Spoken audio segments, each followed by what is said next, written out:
Well, it's a beautiful, what today is? Sunday. It's a beautiful Sunday. They're 23,148 miles on the old girl. Whew, we were hanging out in Indianapolis, Indiana. Brought a load up on Friday. It paid like double the rate. I could have went back home with it and still made money on it, but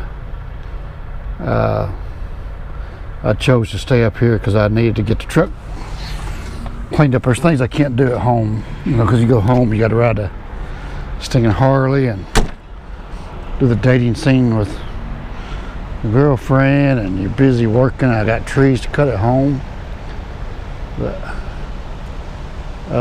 anyway, I come here, so I polished on the truck this morning. It took me about 3 hours to get her shined up. I took the polish. I gotta go back over it with my hands here in a few minutes and finish. I got some spots I gotta do.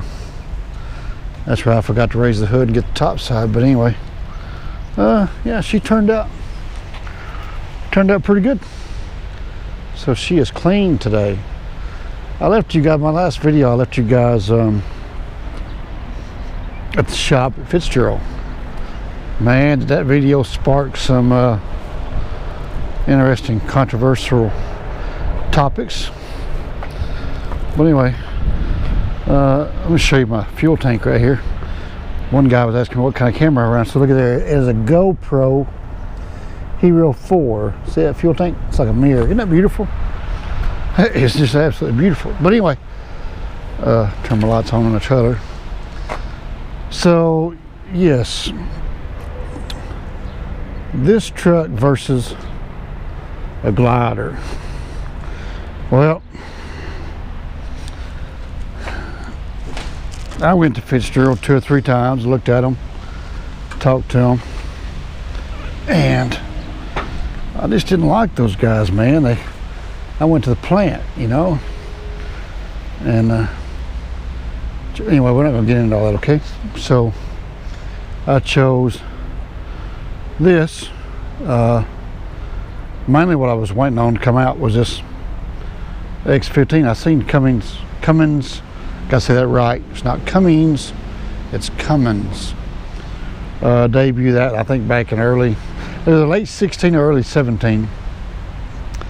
I thought they were going to release it in 2017, but they didn't release it until 2018. But I seen the changes they made to the emissions crap. And it's the first major changes that a manufacturer has done since the DEF, which was what, 2011. So from 2011 till now, it's just been the same old, which is pretty much a crap system. And this could be a crap system too, but it's the first innovative, I'm not even gonna try to say that word, changes they've done in a few years. So yeah, you probably shouldn't ever buy anything the first year it comes out, but you know what, this is all under warranty. The full emissions package is all covered under Cummins. I'll get dinged on that. Well, they redesigned a turbo. It's variable timing turbo, which I know is bad. You old school cat guys, you know, turbo's a lot more simple. You know, I'm sure when cars went from carbureted to fuel injected, you had guys raising, oh my God, it ain't gonna work. Well, guess what? Now everything's fuel injection, you know.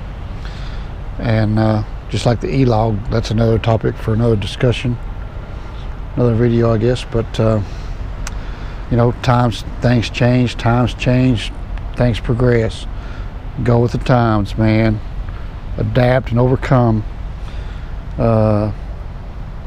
Anyway, we were talking about this truck versus a glider. So turbo's redone, all the emissions crap is redone.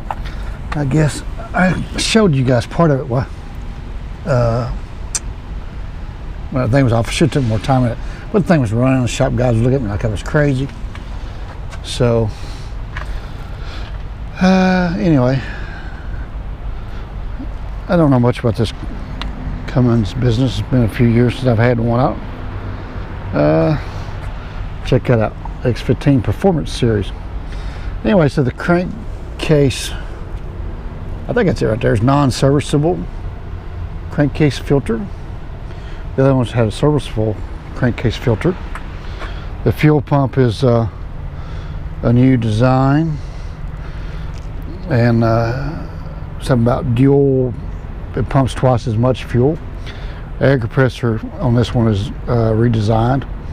Some of it is loud, so like a sling of rod. So anyway, so you know, this engine is brand spanking new. Now a glider, you're getting probably a 1999 model or 2001 or whatever year. I mean, who knows? Who knows where it's been, what kind of life it's had, how many times it's been in frame, rebuilt. And you go up there and look at them, they're laid out on the pallets, rusted, and you know, they're, anyway, the point of it is they're all mechanical. They all break. I don't care. This bad boy right here could fly apart tomorrow. If it does, they'll give me a new one, okay? A reman Detroit could fly apart. They all break. They all built by human hands that screw up. So if you, I'm gonna guess the number, say you got 1,000 of these to maybe 10 gliders. I've heard more horror stories. Yeah, you hear all the crap about these emissions, but we're not talking about emissions, okay? We're talking engines, because the glider don't have emissions, right? Gliders, man, I hear guys that losing injectors like crazy. And if you talk to the guy that actually owns the truck, not the guy driving the truck, because a lot of guys are just drivers. The big difference in a driver and owner. Owner tell you straight up, I mean, he's probably rebuilt that motor. I talked to 5 with that 60 series Detroit. Within the first year, they rebuilt the engine themselves in their own shop, and they're like, well, we can rebuild that motor for $800-900. Well, yeah, that's great. You shouldn't have to do that on the first year on the truck, though. You know what I mean? You pay $140,000 for the truck that Fitzgerald sells you, and a year later you got to reman the motor, in-frame the motor, because it crapped out on you, and Fitzgerald wouldn't stand behind it. So I've heard all them horror stories, and I didn't want to do that, because who knows where that motor's been. I know where this one's been. It hasn't been anywhere. It's brand new. So yeah, yes, emissions crap is a maintenance issue, no question about it. But it's under warranty, 4 years, 500,000 miles. Warranty's up, we'll get rid of it and get another one. Anyway, so she's clean. I gotta come out here and clean the windows and do some spot work on it, but left my towels out here. Anyway, some guys wanting to talk about the trailer. Well, the trailer is just nothing fancy, just a 2014 Great Dane, small logistics box on it, nothing overboard, not going crazy. I'm just trying to get into the logistics market. So let me put these towels up, I'm fixing to go get me a shower and get cleaned up. So anyway, yep. So what we have is, like I said, the trailer, 2014 Great Dane, 53 foot, 102 inches wide. This box is a wreck. There's my load bars, new pads. I got blankets all up under this stuff here, but so I got furniture wrap blankets, probably got about 40 of those in there. On the other side of the box, I got maybe 70 straps. There's a lug nut caps I got to put on the back wheels. Just hadn't done it yet. Need to clean them up. They come off the other truck. But anyway, so that's the trailer. Love this little box. Carry all my crap in it, and that helps with some of the weight too. But anyway, not really much to talk about the trailer. The guy want to know a little bit about it. It's got auto inflation system on it, which I wouldn't have ordered that. It came with it, you know. That's the way it was when I bought it. So There it is. I need guys back here sweeping, trying to get unload some hazmat totes the other day at a paper mill, and it was outside and rain. A forklift tracked up my trailer, so I got to pick up some clothing tomorrow. So I'm trying to get it swept up. But there it is. Nothing fancy, just a regular old trailer hauling freight. So anyway, yeah, I didn't go into detail a whole lot on that glider, versus carb compliant truck. I mean, you got all kinds of people out there that pro glider and anti-emissions junk, but I mean, I could have bought a glider and I kicked it around. I didn't like it, Mainly I just didn't, I don't know, so I thought I'd give this thing a shot. And who knows, in 4 years we either trade this or we delete it.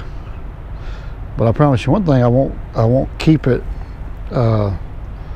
beyond 4 years as a carb compliant truck.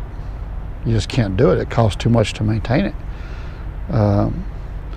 Because if you think that you're going to run flawlessly and perfect for your life, well, I mean, this is all new design. Who knows? It might surprise me. I really doubt it. I don't expect it. I don't expect it to not ever malfunction. Like it had that burp the other day. Hey, it's going to happen. Hoping it wouldn't happen for a year or two, but it may not happen again for another couple of years, because you should be able to go a couple 100,000 miles. The first couple 100,000 miles anyway, fairly trouble free. We'll see how it goes. But yes, I don't plan on this thing lasting forever. 4 years, done. Cut it, trade it, or delete it. For those of you that don't drive and don't know about delete, what you do is you gut the filter, cap, block off the EGR valve. I don't even know where that one's at. Like I said, they moved all this crap. But anyway, and change turbo and redo the programming. It's about $4,000 or $5,000, but it's well worth every penny if you're going to keep it.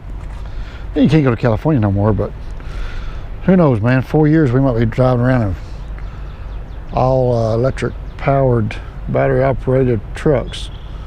This thing might be outlawed from the world and be locked up in a prison cell somewhere with a razor wire fence around it. Yada, who cares, right? Anyway, in the meantime, it's a mean looking freight hauling machine. Well, I gotta get out here and wipe these tanks off. I thought it did a better job than that. I need to take a towel to them and wipe it off, but yeah, my first time polishing one in 20 years, so I guess I better get those towels back out and go back to work. All right, we're gonna get back after it, so you guys can say what you want, but we got what I wanted. That's all that matters. I'm paying for it. I could have got a glider. I chose carb compliant. So maybe next video we'll get into E-log topic. E-logs and all that other fun jazz. All right, guys, it's a beautiful Sunday. I'm going back to wiping stuff down. Let's get exercise on a 34-hour reset. See ya.